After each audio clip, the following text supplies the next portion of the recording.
नमस्कार, आप देख रहे हैं न्यूज 18। मैं हूं आपके साथ मेनका चौधरी। खबरें विस्तार से। सबसे पहले खबर बुलंदशहर से, जहां पर बहुत ही बड़ा सड़क हादसा हुआ। श्रद्धालुओं से भरे ट्रैक्टर को कंटेनर ने टक्कर मारी है।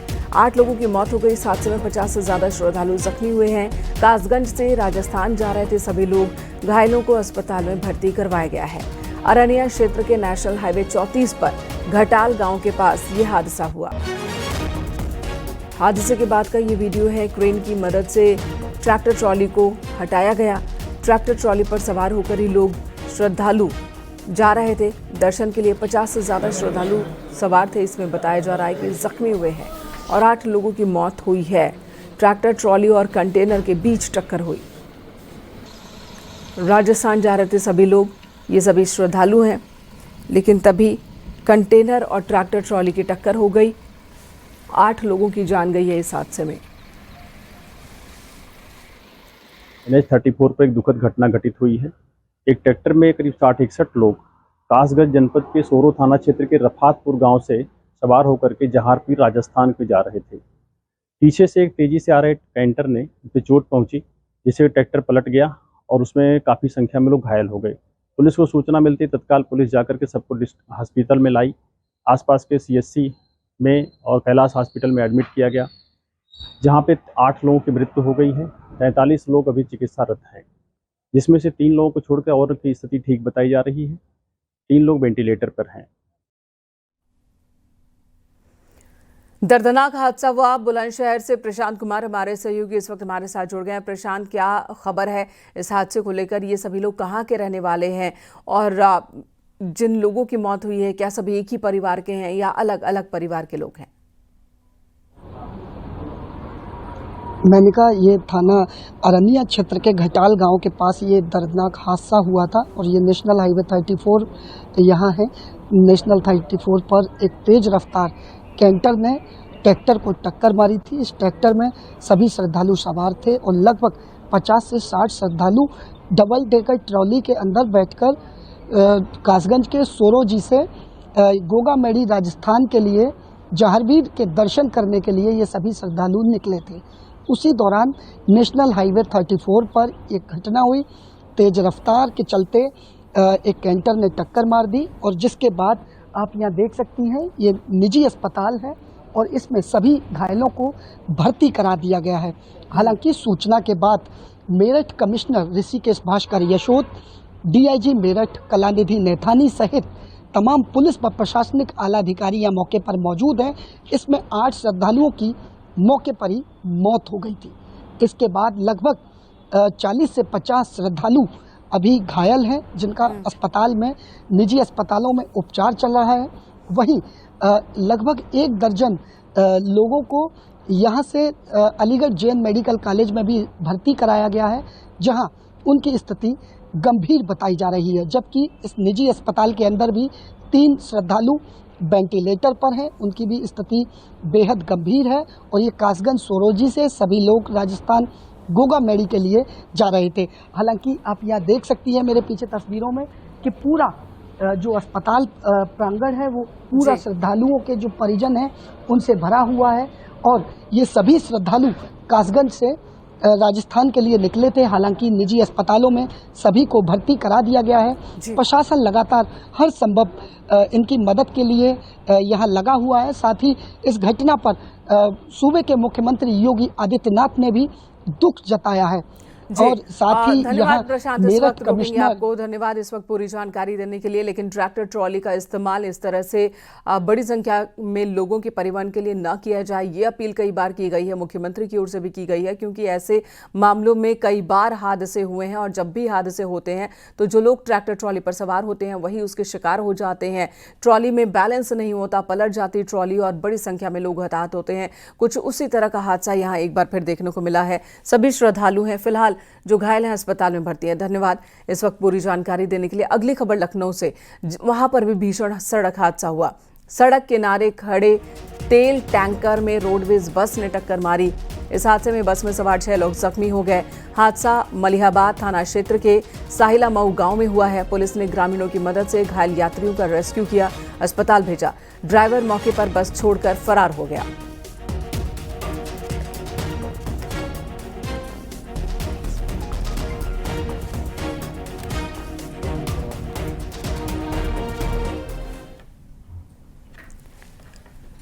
देश को अंतरिक्ष विज्ञान के क्षेत्र में गौरव दिलाने वाले भारतीय वायुसेना के ग्रुप कैप्टन और अंतरिक्ष यात्री शुभांशु शुक्ला आज लखनऊ पहुंच रहे हैं।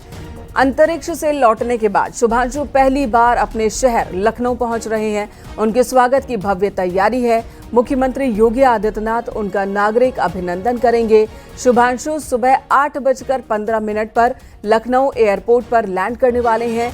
लखनऊ एयरपोर्ट पर उनके स्कूल सिटी मॉन्टेसरी के बच्चे उनका स्वागत करेंगे। सुबह 9 बजे एयरपोर्ट से सीएमएस गोमती नगर विस्तार कैंपस तक शुभांशु शुक्ला की कार परेड निकलेगी। सुबह 10 बजे सीएमएस गोमती नगर विस्तार ऑडिटोरियम में सम्मान समारोह होगा। सीएमएस के 63,000 छात्र अंतरिक्ष यात्री को सलामी देंगे। दोपहर 3:30 पर शुभांशु शुक्ला सीएम योगी आदित्यनाथ से मुलाकात कर सकते हैं और इसके बाद शाम 4:30 बजे लोक भवन में उनके सम्मान में कार्यक्रम आयोजित होगा। शुभांशु 3 दिन लखनऊ में रहेंगे, लेकिन सुरक्षा कारणों की वजह से वो अपने घर नहीं जाएंगे। लखनऊ की सड़कें शुभांशु शुक्ला के स्वागत के लिए तैयार हैं। पोस्टर्स से पटी हुई हैं। जगह जगह उनके काफिले पर फूलों की बारिश होगी। नगर निगम की ओर से तोरण द्वार सजाए गए हैं। शुभांशु ने अंतर्राष्ट्रीय अंतरिक्ष स्टेशन पर पहुंचने वाले पहले भारतीय बनकर इतिहास रचा।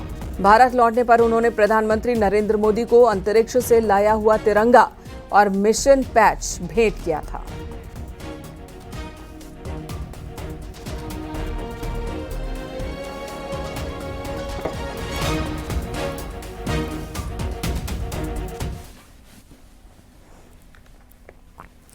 इधर गोरखपुर में सीएम योगी आदित्यनाथ की मीटिंग के दौरान नदारद अधिकारियों पर एक्शन लिया गया है। 5 अफसरों को गैर हाजिर होने पर उनके 1 दिन की सैलरी रोके जाने का फैसला लिया गया। विभागीय एक्शन के लिए शासन को पत्र लिखा गया है। मीटिंग में बीआरडी मेडिकल कॉलेज के प्राचार्य भी नहीं पहुंचे थे। इसके अलावा यूपीआरएनएसएस के भी एक अधिकारी मीटिंग में नहीं पहुंचे, जिसके बाद एक्शन लिया गया।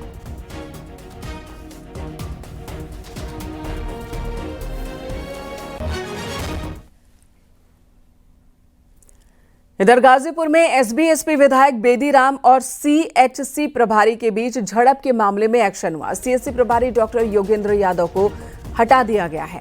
डॉक्टर योगेंद्र यादव को सीएमओ से अटैच कर दिया गया। 22 अगस्त को विधायक बेदीराम और सीएचसी प्रभारी के बीच झड़प हुई थी। विधायक के निरीक्षण के दौरान दोनों के बीच तीखी नोकझोंक हुई थी।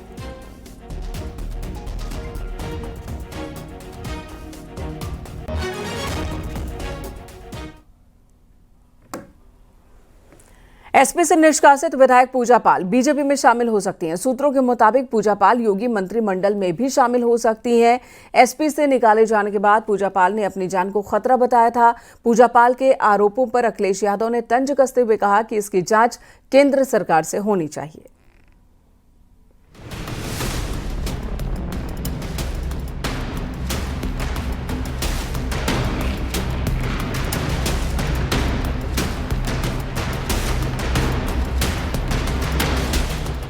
एसपी से निष्कासित विधायक पूजा पाल की अब बीजेपी में शामिल होने की अटकलें हैं। सूत्रों के मुताबिक पूजा पाल बीजेपी में शामिल होकर योगी मंत्रिमंडल में भी जगह पा सकती है। इतना ही नहीं, 2027 के विधानसभा चुनाव में बीजेपी के टिकट से पूजा पाल चुनाव भी लड़ सकती हैं। पूजा पाल को पार्टी में भी जिम्मेदारी दी जा सकती है। डिप्टी सीएम ब्रजेश पाठक ने पूजा पाल के बहाने समाजवादी पार्टी पर निशाना साधा है। ब्रजेश पाठक ने चेतावनी दी है कि एसपी को इसका खामियाजा भुगतना पड़ेगा। माननीय विधायक पूजा पाल के साथ जो समाजवादी पार्टी का आचरण है उसको कोई भी सही नहीं ठहरा सकता। समाजवादी पार्टी को इसका खामियाजा भुगतना पड़ेगा। समाजवादी पार्टी जब जब प्रदेश में सत्ता में आई है, प्रदेश की बहु बेटियों ने यही कहा है, देख सपाई बिटिया घबराई। आज वही हालत अपने आचरण से समाजवादी पार्टी ने सिद्ध कर दिया है कि उनके नजर में, उनके आईने में अति पिछड़े और बहु बेटी का कोई सम्मान नहीं है। इस बीच विधायक पूजा पाल ने अखिलेश यादव को चिट्ठी भी लिखी, जिसमें कहा गया कि समाजवादी पार्टी ने उनके पति के हत्यारों का साथ दिया, मगर उनकी हत्या होती है तो इसके लिए अखिलेश यादव जिम्मेदार है। वहीं अखिलेश ने पूजा पाल के आरोपों पर ही सवाल उठा दिए हैं। कौन ऐसे संगठन के लोग हैं जो किसी की जान ले सकते हैं, जिस किसी को खतरा है किसी से? इसकी सरकार जांच करे और हम उत्तर प्रदेश की सरकार पर भरोसा नहीं कर सकते। इसीलिए ये पत्र हम लोगों ने दिल्ली की सरकार को, गृह मंत्री जी को लिखा है। हमें उम्मीद है वहां से न्याय मिलेगा हम लोगों को, यहां से तो उम्मीद नहीं है। और फिर कितने वर्षों हमारे साथ थे, तब खतरा था ही नहीं किसी को। सब समझते हो आप। राजनीति के जानकार भी मानते हैं कि एसपी ने एक बड़ा मुद्दा बीजेपी को दे दिया है, जिससे अखिलेश के पीडीए पर सवाल उठना लाजमी है। क्योंकि पूजा पाल जिस समाज से आती हैं, अखिलेश यादव उसी समाज को जोड़कर अपने साथ एक अभियान चला रहे हैं पीडीए का। लेकिन पीडीए में अति पिछड़े वर्ग से आने वाली पूजा पाल को जिस तरह से उन्होंने पार्टी से बाहर किया है, ये इसका संदेश अच्छा नहीं गया। और मुझे ये लगता है इससे अखिलेश यादव को पार्टी नुकसान उठाना पड़ सकता है। पूजा पाल को पार्टी से निकालने का पाल समाज का अपमान बताते हुए बीजेपी इसके लिए जन जागरण अभियान चलाएगी। पूजा पाल ने अपने पति के हत्यारे माफिया अतीक का अंत करने वाले योगी सरकार की सदन में तारीफ की थी, जिसके बाद समाजवादी पार्टी ने पूजा पाल को पार्टी से निकाल दिया। अब बीजेपी इसे पूरे पाल समाज का अपमान बता रही है। Bureau report, news 18, Uttar Pradesh, Uttarakhand.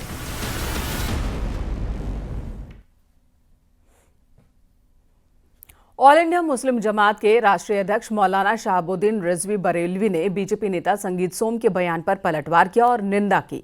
कहा, संगीत सोम इस तरह की उम्मीद पाले हुए हैं और अपने बयान में पश्चिमी उत्तर प्रदेश के कुछ जिलों की बात कर रहे हैं कि ये पाकिस्तान बन जाएंगे। उनका ये बयान साफ तौर पर सांप्रदायिकता को बढ़ावा देने वाला है।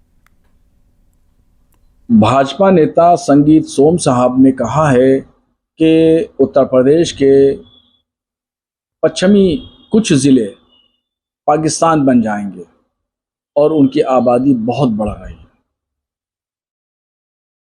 मैं कहना चाहता हूं कि आपको ये फिक्र नहीं होना चाहिए। आप ये फिक्र मत करिए कितनी आबादी बढ़ रही है, कहाँ बढ़ रही है, कैसे बढ़ रही है, कौन से ज़िले हैं। आपको तो चाहिए कि जनसंख्या नीति लेकर के आएं और उस पर सभी को अमल दरामद कराइए, सीधे सीधे मसला हल हो जाएगा। ये न करके बल्कि सिर्फ जो है आप पाकिस्तान का नाम लेकर के एक हवा खड़ा करना चाहते हैं। आप मुसलमानों को डराना और धमकाना चाहते हैं।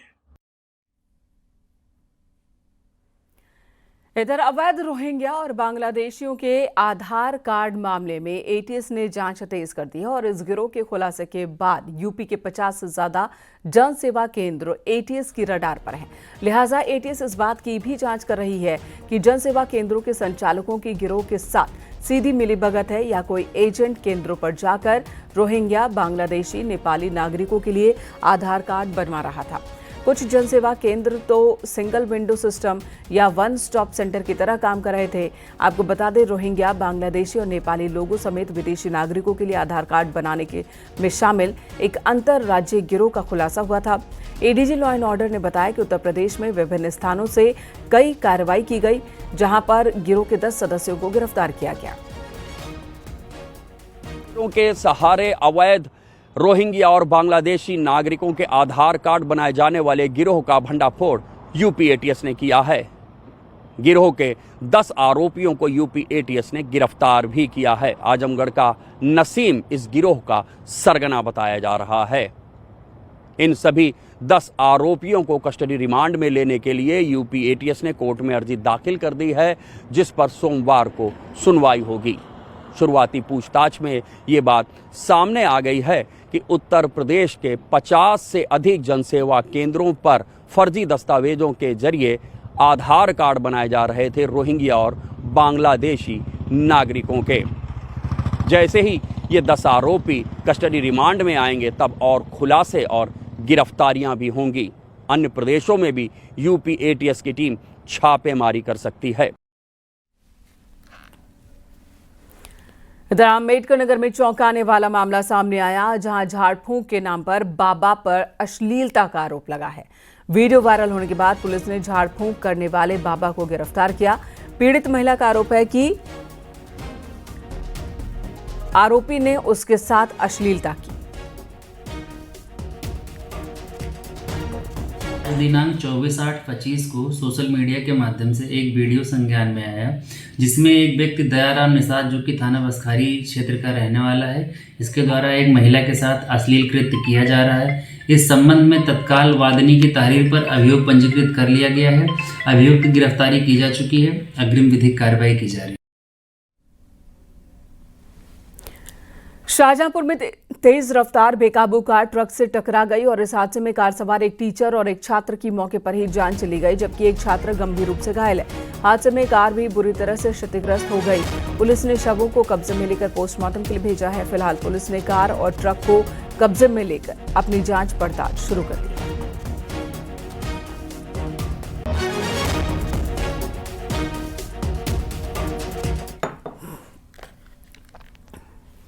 कन्नौज में ईंट उतारने के दौरान कच्ची दीवार गिर गई, 2 नाबालिग की मौत हो गई। मरने वाले में एक लड़की भी शामिल है। एक लड़की जख्मी बताई जा रही है। हादसे के बाद भट्टा संचालक ने ईंट उतरवाने की बात से इनकार किया। फिलहाल मौके पर पहुंची पुलिस पूरे मामले की जांच कर रही है। दोनों मृतक बिहार के नेवादा जिले के रहने वाले हैं।